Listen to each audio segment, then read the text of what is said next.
Hello friends, welcome to our channel Latha's kitchen and vlogs. ఇది వచ్చేసి most requested video అని చెప్పచ్చండి. ఎందుకు అంటున్నారా? హౌస్ ఇంటీరియర్ ఎంత చూసినా సరే బోర్ కొట్టదు, ఎన్ని చూసినా సరే బోర్ కొట్టదు. ఆ వర్క్ నడుస్తున్నప్పుడు ఎన్నైనా చూస్తూనే ఉంటామండి. కాకపోతే మనము ఎన్నో రకాల మిస్టేక్స్ చేస్తూ ఉంటాం హౌస్ ఇంటీరియర్కి సంబంధించి. కాబట్టి నేను ఈ వీడియోలో మేము ఏం మిస్టేక్స్ చేశాము, సో మీరు ఎలాంటి మిస్టేక్స్ చేయకుండా ఉండాలి, ఇలాంటివన్నీ కూడా మనం డిస్కస్ చేసుకుందాము. అండ్ అలాగే మీకు ఏదైనా డౌట్స్ ఉన్నట్లయితే తప్పకుండా కామెంట్ చేయడానికి ట్రై చేయండి, నేనైతే రిప్లై ఇస్తానండి. ఫస్ట్ ఆఫ్ ఆల్, మీరు డిజైన్ సెలెక్ట్ చేసుకోవడం చాలా పెద్ద కష్టం అని చెప్పచ్చండి. ఎందుకు అని అంటున్నారా? ఇందులో 2 లేయర్స్ ఉంటాయి, సింగిల్ లేయర్స్ కూడా ఉంటాయన్నమాట. ఇప్పుడు మీరు చూసిన డిజైన్ని దాన్ని సింగిల్ లేయర్ అంటారు. డబల్ లేయర్ అంటే ఏంటి అంటే మధ్యలో ఒక డిజైన్ వస్తుంది, చుట్టూ మనము లైటింగ్ వేస్తాం కదా, సో అలా ఉంటుందన్నమాట. మేము ఎక్కడ మిస్టేక్ చేసాము అంటే డిజైన్ సెలెక్ట్ చేసుకోకుండానే ఆ పర్సన్ అంటే ఫాల్ సీలింగ్ పర్సన్ తోటి రేట్ మాట్లాడేసుకున్నారు మా వారు. అది కూడా ఏంటి అంటే అప్పట్లో బిల్డర్ ఇద్దరు ఉండేవాళ్ళు, వాళ్ళల్లో ఒక అతను బాగా టార్చర్ చేసేవాడు అనమాట. సో మేము తర్వాత చేయించుకుంటాము అంటే కూడా వినేవాడు కాదు. మీరు ఇప్పుడు చేయించుకుంటేనే నేను వైరింగ్ లాగిస్తాను, లేకపోతే తర్వాత వైరింగ్లు రావు, తర్వాత గోడలు పగలగొట్టాలి, ఆ తర్వాత నాకు సంబంధం లేదు, నేను చేయించను అని చెప్పి ఫోన్ చేసి టార్చర్ చేసేవాడు. సరే ఇదంతా ఎందుకు, ఎప్పుడైనా సరే ఫాల్ సీలింగ్ చేయించుకోవాల్సిందే కదా, అతను చూపించిన వాళ్ళతోనే చేయించుకుందాము అన్నట్లు వీళ్ళు ఏం చేశారు, వెళ్ళి మాట్లాడి వద్దాము అని వెళ్ళిన వాళ్ళు డైరెక్ట్గా రేట్లు మాట్లాడేసుకున్నారనమాట. సో డబల్ లేయర్కి రేట్లు మాట్లాడేశారు. అయిపోయింది. ఇంటికి వచ్చిన తర్వాత చెప్పారు, ఇలా రేట్ మాట్లాడేసాము, ఇంత అయ్యింది. డబల్ లేయర్కి మొత్తం వచ్చేసి మాస్టర్ బెడ్రూమ్ ఒకటి, children bedroom, hall, dining area మొత్తం 4, కిచెన్ ఒకటి 5 అన్నింటికి కలిపి 75,000కి రేట్ మాట్లాడేసుకున్నారు. సరే అయిపోయింది.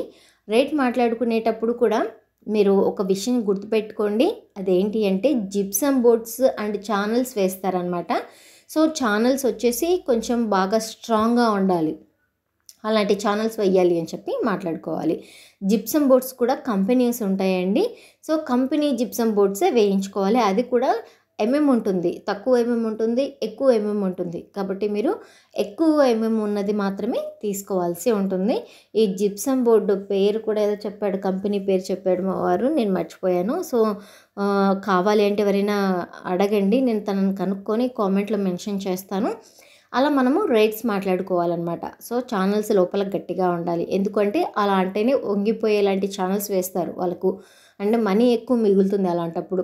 అలాగే ఇవి జిప్సమ్ బోర్డ్స్ కూడా చాలా లైట్ వెయిట్ వేస్తారనమాట. సో అలా లైట్ వెయిట్ వద్దు మాకు అని చెప్పి అది కూడా మాట్లాడుకోవాలి, మాకు ఇంత ఉండాలి, స్ట్రాంగ్గా ఉండాలి అని చెప్పి మాట్లాడుకోవాలి. అలాగే డబల్ లేయర్, సింగిల్ లేయర్ అని మాట్లాడుకోవాలి. కాబట్టి మీరు ఫస్టే డబల్ లేయర్, సింగిల్ లేయర్ అనేది మాట్లాడొద్దు. ఎందుకు అంటే నేను చెప్తాను మాకేమైందో. డబల్ లేయర్ మాట్లాడుకున్నారు, ఓకే అయిపోయింది. నాకేమో డబల్ లేయర్స్లో నచ్చట్లేదు, ఫ్రాంక్గా చెప్తున్నాను, డబల్ లేయర్స్ నచ్చలేదు. ఇప్పుడు ఎవరు కూడా డబ్బల్ వేయించలేదు, సింగిల్ లేయర్స్ వేయించి ప్రొఫైల్ లైట్స్ వేస్తున్నారనమాట. రోప్ ఎవరు వేయించట్లేదు. నేను అలా కావాలి అని అడిగాను. మా వారు అన్నారు, ఆల్రెడీ మనం రేట్ మాట్లాడేసుకొని వచ్చాము, మనకే బిస్కెట్ అవుతుంది, ఇప్పుడు సింగిల్ లేయర్కి వెళ్ళిపోతే వద్దు, డబల్ లేయర్కి వెళ్ళిపోదాము అన్నాడు. సరేలే అని చెప్పి, మీరు స్టార్టింగ్లో చాలా చూశారు కదా ఇమేజెస్, నేను అన్ని కట్ వర్క్లు ఇలాంటివి సెలెక్ట్ చేసుకున్నాను. ఇదిగోండి ఇలాంటివి నేను చాలా ఇమేజెస్ డిలీట్ కూడా చేశానండి. అన్నీ ఇలా కట్ వర్క్ ఉన్నవన్నీ సెలెక్ట్ చేసుకున్నాను. అతనేమన్నాడు, ఇలా కట్ వర్క్ ఉన్నవన్నీ సపరేట్, అవి మీరు బయటకు వెళ్ళి చేయించుకోవాలి అన్నాడు. సరే పోనీ అదొద్దులే, నాకు ఇలాంటివి చేయించు, కట్ వర్క్ అంటే అలాంటివి కాదు ఇవి చేయించు అని అడిగితే, ఇవి ఎంత స్ట్రాంగ్నెస్ ఉండదు, ఎప్పుడో ఒకసారి మధ్యలో నుంచి పడిపోతాయి అని చెప్పాడు. వాళ్ళే పడిపోతాయి అని చెప్పిన తర్వాత మనం ధైర్యంగా చేయించుకోవాలి అంటే ఎలా అవుతుంది? నేను తర్వాత చూస్తే చాలామంది చేయించారు తెలుసా. ఇలా చాలా చెప్తారండి వాళ్ళు. మనకు ఒక క్లారిటీ ఉండాలి, ఫస్ట్ డిజైన్ సెలెక్ట్ చేసుకోవాలి. సో నాకు ఇదే డిజైన్ కావాలి, ఎలా చేస్తావో నాకు తెలియదు, అది కూడా స్ట్రాంగ్గా ఉండాలి అని చెప్పి మీరు మాట్లాడుకోవాలి. కాకపోతే మాకు అన్ని రూమ్లో అంటే 3 రూమ్స్లో డబల్ లేయర్ వచ్చిందండి, చిల్డ్రన్ బెడ్రూమ్లో సింగిల్ లేయర్ వచ్చింది, అండ్ అలాగే కిచెన్లో కూడా సింగిల్ లేయరే వచ్చిందనమాట. కిచెన్లో అవసరం లేదు, బట్ ఎందుకు మా వారు సరే బాగానే ఉంటుంది కదా అని చెప్పి వేయించారు. కిచెన్లో అయితే మోస్ట్లీ అవసరం లేదు, అండ్ చిమ్నీ లేకపోతే పొగ అంతా కూడా ఆ సీలింగ్కి అంటుకుపోతుంది అని కూడా చెప్పారులేండి. మనకు చిమ్నీ ఉంది కాబట్టి ప్రాబ్లం లేదు.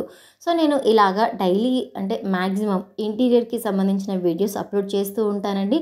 మన ఛానల్ మొదటిసారి చూస్తున్నట్లయితే మరిన్ని అప్డేట్స్ కోసం తప్పకుండా సబ్స్క్రైబ్ చేసుకోండి. ఏవైనా డౌట్స్ వచ్చినట్లయితే కామెంట్ చేయండి.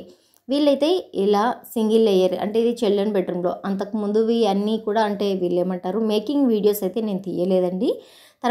దీని తర్వాత మీకు మొత్తం అయిపోయిన తర్వాత లుక్ ఎలా వచ్చింది అన్నది కూడా ఈ వీడియోలో చూపిస్తానండి నేను. సో మీరు వీడియోని స్కిప్ చేయకుండా చూడండి. నేను మిగిలిన మిస్టేక్స్ ఇంకా ఏమేమి ఉన్నాయి ఇవన్నీ కూడా నేను చెప్పేస్తాను అనమాట. లాస్ట్కి చివరికి ఏమైంది, డబల్ డిజైన్ వేయించినాము. అది అవుట్ ఆఫ్ ఫ్యాషన్ ఇప్పుడు ప్రజెంట్ చెప్పాలి అంటే. ఇప్పుడు ఏంటి అంటే సింగిల్ లేయర్ వేయించుకొని ప్రొఫైల్ లైట్స్ వేయించుకోవటం అనేది మనకు ఇప్పుడు ట్రెండింగ్ అన్నట్టు. సరే డబల్ అయితే అయినాయి, కానీ ఇదిగో ఇలా రౌండ్ లైట్స్ వద్దు, నాకు సీలింగ్ లైట్స్ వద్దు, మనం ప్రతి చోట ప్రొఫైల్ లైట్స్ వేయించుకుందాము అని కూడా అడిగాను మా హస్బెండ్ని. బట్ అది కూడా వర్కౌట్ అవ్వలేదు. లాస్ట్కి అన్నీ డబ్బలే వచ్చినాయి. మీరు చూస్తే ఇవన్నీ కూడా ముందు కలర్ లేక ముందు ఎలా ఉన్నాయి, కలరింగ్ వేసిన తర్వాత ఎలా ఉన్నాయి అన్నది చూడండి. అవుట్ఫిట్ అయితే బాగానే వచ్చింది, బట్ నేను కాదనట్లేదు. బట్ ఏంటి అంటే నాకు ఈ డబల్ డిజైన్ కాకుండా ప్లెయిన్ వేయించి ప్రొఫైల్ వేయించింటే బాగుండేది అని ఇప్పటికి కూడా కొంచెం ఫీల్ అవుతానన్నమాట. ఇది వచ్చేసి డైనింగ్ ఏరియాలో వేయించామండి మేము. వుడ్ థీమ్ ఉండాలి ప్రతి చోట అన్నది మేము సెలెక్ట్ చేసుకున్న థీమ్ అనమాట. సో వుడ్ ఎక్కడ చూసినా వుడ్ థీమ్ అనేది ఎలివేట్ అవుతూ రావాలి. మీరు కూడా ఏదైనా ఒక థీమ్ అనుకున్నారనుకోండి, ఆ కలర్ ప్రతి చోట ఎలివేట్ అవుతూ ఉండాలి అనేది మీరు సెలెక్ట్ చేసుకోవాల్సి ఉంటుందండి. అండ్ ఫ్యాన్స్ కూడా మాకు సేమ్ దొరికాయి. మీరు అబ్జర్వ్ చేసినట్లయితే వుడ్ కలర్ మనము ఏదైతే సీలింగ్కి వేయించామో ఫ్యాన్ కూడా సేమ్ ఉంది. సో అలాంటిదే సెలెక్ట్ చేసుకొని తీసుకొచ్చామండి. సో ఈ ఫ్యాన్స్ ఎంత పడ్డాయి ఏంటి ఈ డీటెయిల్స్ అన్నీ కూడా నేను మీకు ఇంటీరియర్ వీడియోస్ అంటే నెక్స్ట్ వీడియోస్ వస్తాయి కదా, అప్పుడు నేను మీకు చూపిస్తానన్నమాట. ఇది వచ్చేసి మాస్టర్ బెడ్రూమ్లో అండి. ఇది మాత్రం పక్కా ఎలా అయితే యాజ్ ఇట్ ఈజ్ మనము ఇమేజ్ చూపించామో అదే దిగింది. సో మేము వేయించిన రూమ్ కలర్కి సీలింగ్ కలర్కి ప్రతిదీ కూడా సెట్ అయిపోయింది. ఇది బాగానే వచ్చింది. అండ్ మాస్టర్ బెడ్రూమ్లో ఏంటంటే మొత్తం 3 పిల్లర్స్ వచ్చాయి రూమ్కి అంతా. సో సీలింగ్ పైకి వేయించామనుకోండి, ఆ పిల్లర్స్ మొత్తం కనిపిస్తాయి అని చెప్పి మేము సీలింగ్ని కొంచెం కిందికి దించేసాం. దాంతో పిల్లర్స్ అన్నీ కవర్ అయిపోయాయండి. ఎక్కడా కూడా పిల్లర్స్ అనేవి పైన కనిపిస్తూ ఉండవు. అండ్ ఇది చిల్డ్రన్ బెడ్రూమ్. ఇందాక మీరు మేకింగ్ వీడియో చూసారు కదా, ఇలా అంటిస్తూ ఉన్నారు. అండ్ ఇక్కడ కూడా ఒక మిస్టేక్ జరిగింది. అదేంటి అంటే ఈ రెయిన్బో కలర్స్ బాగా షైనీగా ఉంటాయి. అవి తీసుకొద్దాము అని అనుకున్నాం, కానీ మరి అదేంటో వేరే వాళ్ళకైతే బాగానే దొరుకుతాయి. మన వరకు వచ్చేసరికి అంటే ఏదో అంటారు కదా, డ్రీమ్ హౌస్ మనకు ఊహల్లో ఒక రకంగా ఉంటుంది, ఇల్లు రియాలిటీకి వచ్చేసరికి ఇంకో రకంగా ఉంటుంది. సో మనం అనుకున్నది మ్యాక్సిమం జరగదన్నమాట. ఇక్కడ వచ్చేసి మేము క్లౌడ్స్కి బ్లూ వేయించాము, స్టార్స్కి ఎల్లో వేయించాము. ఇవి గ్లిట్టర్లో అడిగామండి పెయింటింగ్ షాప్లో, బట్ గ్లిట్టర్లో రావు అన్నారు. ఇంకొంచెం షైనీగా కావాలి అన్నారు, అవి కూడా లేవు అని చెప్పేసి లాస్ట్కి వచ్చేసి ఈ కలర్స్ ఇచ్చారు. సరే మనకి ఏవి దొరికితే వాటితో చేయించాలి కాబట్టి మేము అవే కలర్స్ని వేయించాల్సి వచ్చిందండి. ఈ రూమ్ కలర్ వచ్చేసి బ్లూ థీమ్లో ఉంటుంది కాబట్టి బ్లూని కొంచెం హైలైట్ చేసాము. అండ్ మీరు ఇంకో పని కూడా చేయొచ్చు, సీలింగ్కి బ్లూ కలర్ వేయించి క్లౌడ్స్కి వైట్ కలర్ వేయించవచ్చు. కాకపోతే రూమ్ బ్లూ కాబట్టి మేము ఆపోజిట్ డైరెక్షన్లో తీసుకున్నాం అనమాట. స్కైకి వైట్ వేయించేసి క్లౌడ్స్కి బ్లూ వేయించి అలా అంటే మేనేజ్ చేసాం కలర్ కాంబినేషన్ని. సో ఇది కూడా అవుట్ఫిట్ బాగానే వచ్చింది. కాకపోతే గ్లిటర్ కలర్స్ షైనీ కలర్స్ దొరికితే బాగుండేదేమో అనిపించింది. అండ్ ఇది వచ్చేసి హాల్ డిజైన్ అండి. చెప్పాను కదా, ప్రతి చోట వుడ్ కలర్ని మేము ఎలివేట్ చేసుకోవాలి అనుకున్నాం కాబట్టి మేము ప్రతి చోట కూడా వుడ్ కలర్ని ఎలివేట్ చేసాము. బేసిక్గా ఇది రియల్ డిజైన్ చూపిస్తాను చూడండి. జనరల్గా మేము ఇచ్చిన డిజైన్ ఇది అనమాట. మధ్యలో కూడా ఇలా రావాలి. సో అదేంటో నాకు అర్థం కాలేదు. ఫస్ట్ వచ్చేసి పెయింట్ టెక్స్చర్ వేయించారేమో అనుకున్నాను మిడిల్లో. ఆ తర్వాత అర్థమైంది ఏంటంటే అది ఐ థింక్ సో వాల్పేపర్ అన్నట్లు. సో అలా వాల్పేపర్ వేస్తే ఇంకా లుక్ అనేది చాలా బాగా వచ్చేదేమో. అండ్ మనకు బడ్జెట్లో రావాలి, కొంచెం డీసెంట్ లుక్ ఉండాలి, ఇవన్నీ ఆలోచించుకొని మేము ఇంకా జస్ట్ ఈ వుడ్ కలర్ పెయింట్ ఒక్కటే వేయించాము. అంతకుమించి ఆ వాల్ పేపర్స్ మధ్యలో టెక్స్చర్స్ ఇలాంటివి ఏవి కూడా తీసుకోలేదనమాట. జస్ట్ ప్లెయిన్ ఉంటుంది. ఒక 2 ఇలాంటి రౌండ్స్ వస్తాయి.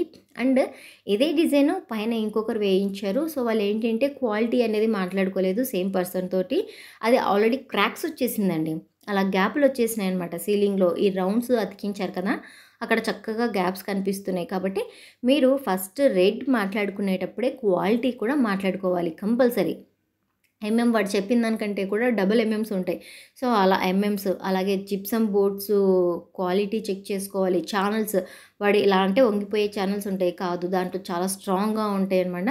సో అలాంటి ఛానల్స్ మాట్లాడుకోండి. కంప్లీట్ డిజైన్ అయితే ఇలా వస్తుంది సీలింగ్కి సంబంధించి.